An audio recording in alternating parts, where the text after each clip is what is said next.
नमस्कार दोस्तों, हम पढ़ रहे थे कोऑर्डिनेट ज्योमेट्री और हमने कोऑर्डिनेट ज्योमेट्री की 3 क्लासेस कर ली हैं। ये जो 4th क्लास है। लास्ट क्लास में हम पढ़ रहे थे स्पेशल पॉइंट्स ऑफ ट्रायंगल, इसमें हमने centroid, orthocentre, incentre, excentre, circumcentre, ये 5 पढ़ लिए थे।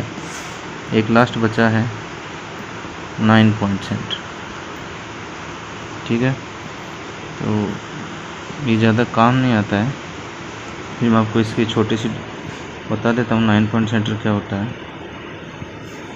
9 पॉइंट सेंटर क्या होता है, सबसे पहले एक ट्रायंगल लीजिए।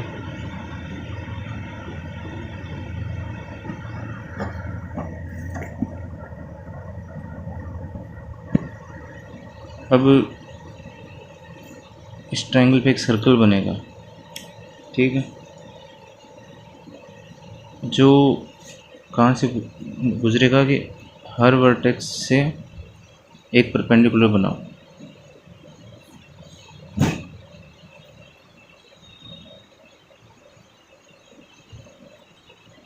ये तो ऑर्थो सेंटर हो गया, ठीक है, ऑर्थो सेंटर ओ ये वाला।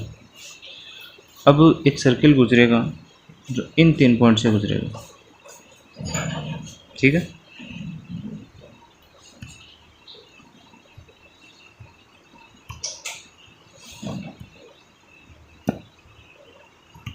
एक सर्किल है जो इन तीनों पॉइंट से गुजरेगा।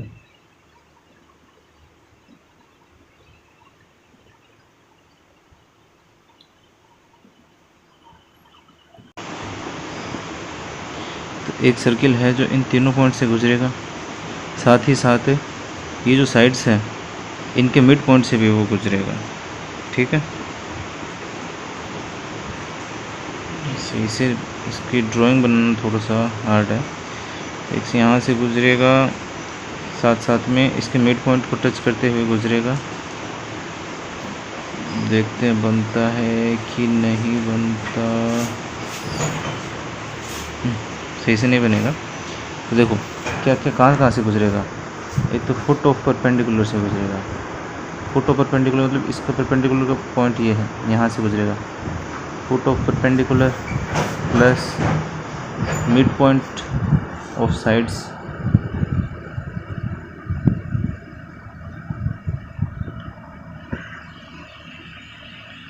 प्लस ये जो ऑर्थो सेंटर है, ठीक है, उसको जब हम ए से बी से और सी से मिलाएंगे तो उसका जो मिड पॉइंट होगा ये यहाँ से और गुजरेगा। ये पॉइंट मतलब जब ये पॉइंट 1 2 3 ऑर्थो सेंटर को वर्टेक्स से मिलाने वाली साइड के मिड पॉइंट से भी गुजरेगा, ठीक है। तो 3 पॉइंट यहाँ से आ जाएंगे, तो ये कुल 9 पॉइंट बनते हैं। 3 ये बन जाएंगे, 3 ये, 3 ये, इसलिए इसको बोलते हैं 9 पॉइंट सेंटर। ज़्यादा काम नहीं आएगा, डायरेक्ट हमारे मुद्दे पे आते हैं हम। एक रिलेशन है ऑर्थो सेंटर, सेंट्रोइड और सर्कम सेंटर के अंदर। देखो जब भी ये ट्रायंगल में बनेंगे तब इनके बीच में डिस्टेंस कितनी रहेगी, हमेशा ये 2 यूनिट और ये 1 यूनिट। मतलब ऑर्थो सेंटर और सेंट्रोइड के बीच में 2 यूनिट की डिस्टेंस रहेगी, सेंट्रोइड और सर्कम सेंटर के बीच में 1 यूनिट की डिस्टेंस रहेगी, ठीक है। मतलब OG/OC इसका रेशियो में से रहेगा 2/1। मतलब ये जो G होगा वो और C को इंटरनल सेक्शन करेगा यहाँ पे, ठीक है, इंटरनल सेक्शन करेगा। और किस रेशियो में इंटरनल सेक्शन करेगा, 2:1 में, मतलब M/N। तो M की वैल्यू 2 होगी, N की वैल्यू 1 होगी। ये इम्पोर्टेंट है। यहाँ पे एक और आता है बीच में, एक और आपको याद रखना है, N कहाँ होता है, 9 पॉइंट। ये ऑर्थो सेंटर और सर्कम सेंटर के बीचों बीच होता है, मिड में, ये मिड पॉइंट होता है, ठीक है। मिड पॉइंट क्या होता है, N। मतलब ON जो डिस्टेंस है वो OC ये इसके बराबर रहेगा। तो आपको 2 चीज़ याद रखनी है। अब इसको कैसे याद रखोगे, इसकी ट्रिक देखो। ONGC, N को नीचे लिख देते हैं, ऑयल नेचुरल गैस कॉरपोरेशन, ऐसे याद रख लो, ONGC। और यहाँ रेशियो रहेगा 2:1 का, और ये जो N है, N रहेगा बीचों बीच, यहाँ से यहाँ तक, ठीक है। तो ON बराबर होगा OC के, और OG और GC, मेरे ऊपर OC लिख दिया गया, ये OC नहीं है, GC। OG और GC इनका रेशियो रहेगा 2:1, ठीक है। तो ये आपको दो इंपॉर्टेंट चीज़ें हैं याद रखनी, इस पर क्वेश्चन आता है डायरेक्ट। एक इसका एग्जाम्पल बताता हूँ, एक पॉइंट और लिख लो साथ में, ये आएगा ना तो डायरेक्ट आएगा। क्या है ये? Radius of 9 point circle. तो 9 पॉइंट का जो सर्कल बनता है उसका रेडियस है वो निकालना हो तो क्या कैसे निकालोगे? Half of radius of circum centre. जो सर्कम सेंटर का जो रेडियस होगा उसका हाफ ही 9 पॉइंट सर्कल का रेडियस होता है। तो ये फॉर्मूला भी आप याद रखो। एक आपको मैं इस पर क्वेश्चन बता देता हूँ।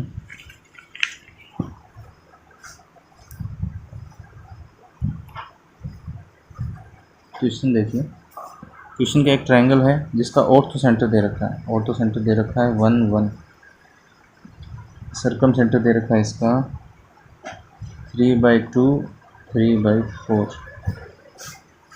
हमें पूछा है सेंट्रोइड और 9 पॉइंट सेंटर पूछा है।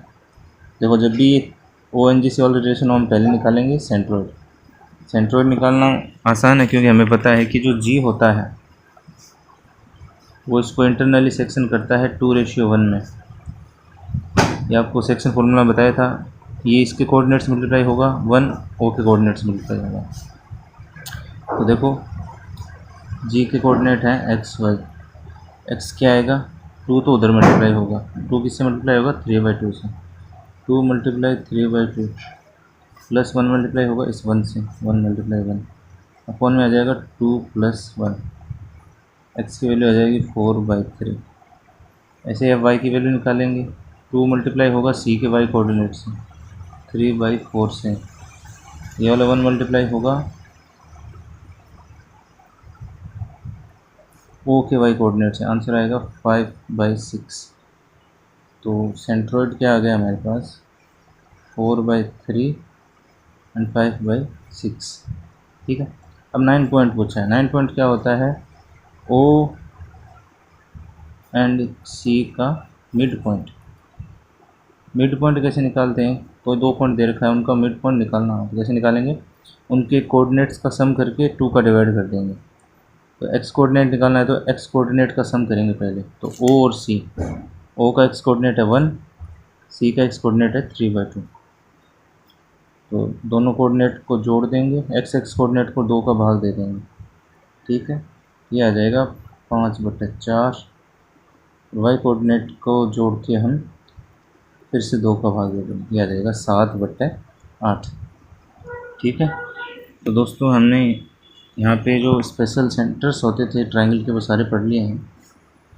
अगला हम एक टॉपिक पढ़ते हैं, एरिया ऑफ ट्रायंगल, ठीक है। ट्रायंगल के तीनों वर्टेक्स दिए हुए हैं, x1 x2 x3, sorry x1 y1 x2 y2 x3 y3। इसका डायरेक्ट आपको याद रखना है कि एरिया कैसे निकालते हैं। देखो, सबसे पहले तो 1 1 1 ये लिखो। सबसे पहले लिखोगे आप 1/2, डिटर्मिनेंट बनाओगे पहले x coordinate x1 x2 x3, फिर अगले कॉलम में y coordinate y1 y2 y3, तो लास्ट वाले में 1 1 1। ये होता है एरिया ऑफ ट्रायंगल का फॉर्मूला। तो इसे आप याद रखोगे, ठीक है।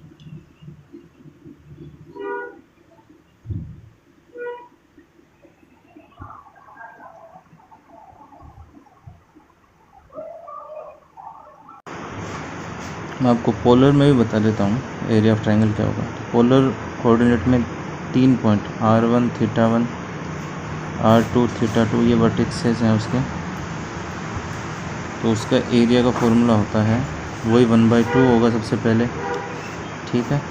तो इसमें देखो याद रखना है आपको कैसे बनेगा। सबसे पहले हम लिखेंगे r1 r2 साइन थीटा लिखेंगे, r1 r2 लिखा है तो थीटा लिखेंगे, θ1 - θ2 प्लस R2 पे ख़त्म किया था, R2 R3 sine of theta 2 minus theta 3, R3 पे ख़त्म हुआ लास्ट वाला, तो 3 से शुरू होगा, R3 R1, यहाँ पे R3 R1 है तो अंदर भी आएगा थीटा 3 माइनस थीटा 1। ठीक है, तो ये होता है area of triangle in polar coordinates. ठीक है दोस्तों, अब आपको एरिया ऑफ ट्राइंगल का एक और स्पेशल फॉर्मूला बताता हूँ मैं।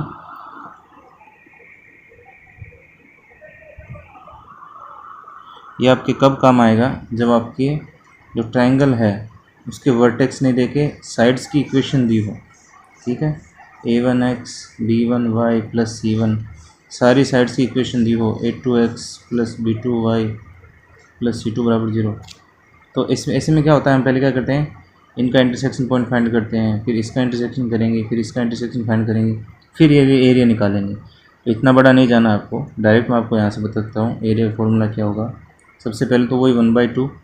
ठीक है, अंदर आपको क्या लिखना है, x, यहाँ पे x के कोऑर्डिनेट्स लिखे थे ना, अब यहाँ पे x का कोफिशिएंट लिखना है, मतलब जो x के साथ मल्टीप्लाई में लिखा हुआ है, a1 दूसरी लाइन वाला लिखना है, a2 तीसरी लाइन का लिखना है, a3, फिर y कोऑर्डिनेट्स, y के कोफिशिएंट्स लिखने हैं, b1 b2 b3, फिर कांस्टेंट लिखना है c1 c2 c3। बस यहाँ पे ये तो वो वैसे पीछे वाले जैसे है, यहाँ पे थोड़ा सा एक्स्ट्रा होगा, capital C1 capital C2 capital C3। अब ये क्या है, देखो ये capital C1 capital C2 capital C3 क्या है, ये कोफैक्टर्स हैं। अगर आपने डिटर्मिनेंट्स पढ़ा है तो आप में से काफ़ी लोगों को पता होगा कोफैक्टर्स क्या होते हैं। ये कोफैक्टर्स हैं डिटर्मिनेंट के, किसके कोफैक्टर्स हैं, कांस्टेंट के कोफैक्टर्स हैं, इसलिए मैंने C लिखा है। ऐसे कैपिटल C है, स्मॉल c नहीं है, ये स्मॉल c है जो इक्वेशन ऑफ लाइन का कांस्टेंट टर्म है, ये कैपिटल C1 है। ठीक है, ये कोफैक्टर है। कैपिटल C1 किसका कोफैक्टर है, स्मॉल c1 का। कोफैक्टर कैसे लिखते हैं, जो एलिमेंट है उसकी रो को डिलीट कर दो, कॉलम को डिलीट कर दो, जो बचा हुआ है उसका डिटर्मिनेंट निकाल लो, a2 b2 a3 b3, यहाँ से C1 आ जाएगा। C2 कैसे निकालेंगे, C2 के करस्पॉन्डिंग रो को डिलीट कर दो, कॉलम को डिलीट कर दो।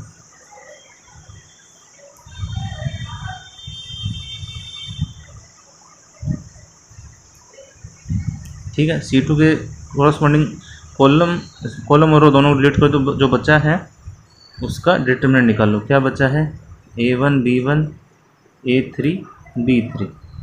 ठीक है, ये आ जाएगा आपके पास C2। सॉरी, ये ऐसे ही लिखना है, लेकिन लिखना कैसे है, नीचे की तरफ बढ़ते हुए लिखना है। ठीक है, तो ये a3 पहले लिखेंगे, b3 फिर a1 b1 ये लिखेंगे। ठीक है, क्योंकि पहले हमने ये लिख दिया था, फिर इसके नीचे पहले इसको लिखेंगे, फिर ऊपर वाला लिखेंगे, फिर जब हम C3 का निकालेंगे तब इसको सेम टू सेम लिख देंगे, a1 b1 a2 b2। C2 में ध्यान रखना, पहले नीचे वाला लिखा जाएगा फिर ऊपर वाला लिखा जाएगा। ठीक है,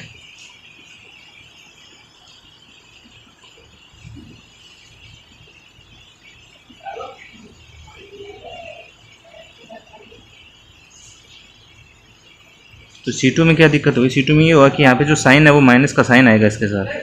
तो अगर आप देखो, मैं इसको सोल्व करूँ तो क्या आएगा, a3 b1 minus b3 a1।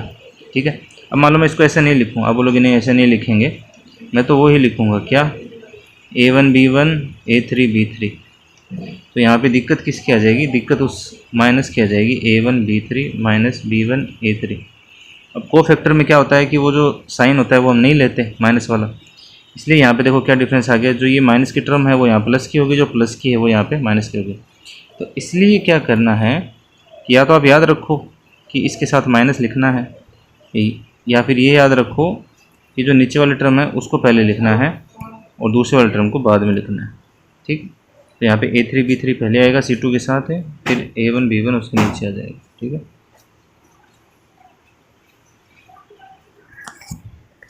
तो ये एरिया ऑफ ट्रायंगल था। एक चीज़ और है, आप एरिया ऑफ ट्रायंगल का यूज़ कहाँ कर सकते हो, अगर आपके पास क्वेश्चन दिया है, कोलीनियर का क्वेश्चन पूछा है, मतलब कि ये 3 पॉइंट है, प्रूव करोगे ये कोलीनियर है, एक ही लाइन में है, तो आप क्या करो, इसको एरिया ऑफ ट्राइंगल वाले में लिख के 0 के बराबर कर दो। क्यों? क्योंकि ये कभी ट्राइंगल नहीं बनेगा इन 3 पॉइंट से। ट्राइंगल नहीं बनेगा तो इसका एरिया, वो जो हम ट्राइंगल बनाना चाह रहे हैं उसका एरिया कितना हो जाएगा? 0। तो 3 पॉइंट को कोलिनियर प्रूफ करना है तो उससे बनने वाले ट्राइंगल का एरिया क्या कर दो? 0 कर दो। ट्राइंगल क्या होता है? x1 x2 x3 y1 y2 y3 1 1 1, इसको 0 के बराबर कर दोगे और 0 के बराबर आ जाएगा, प्रूव हो जाएगा कि ये कोलिनियर है, मतलब समरेख है, एक ही रेखा के अंदर है ये तीनों पॉइंट। ठीक है, तो दोस्तों हमारा ये जो टॉपिक चल रहा है पॉइंट से रिलेटेड, जिसमें हम पॉइंट के बारे में पढ़ रहे हैं, तो इसकी ये 4th क्लास थी। इसके अंदर हमने एरिया ऑफ ट्राइंगल पढ़ लिया, 9 सेंटर पढ़ लिया। इसकी कुछ चीज़ें बची हैं जो हम अगली क्लास में पढ़ेंगे और कोशिश करेंगे इसको अगली क्लास में ख़त्म करने की। 1 या 2 क्लास इसकी और लगेगी, फिर पॉइंट वाला टॉपिक ख़त्म हो जाएगा, उसके बाद में स्ट्रेट लाइन शुरू होगा। अगर आपको क्लासेस पसंद आ रही है तो अपने दोस्तों के साथ शेयर करें और हमारे साथ जुड़े रहें। Thank you for watching.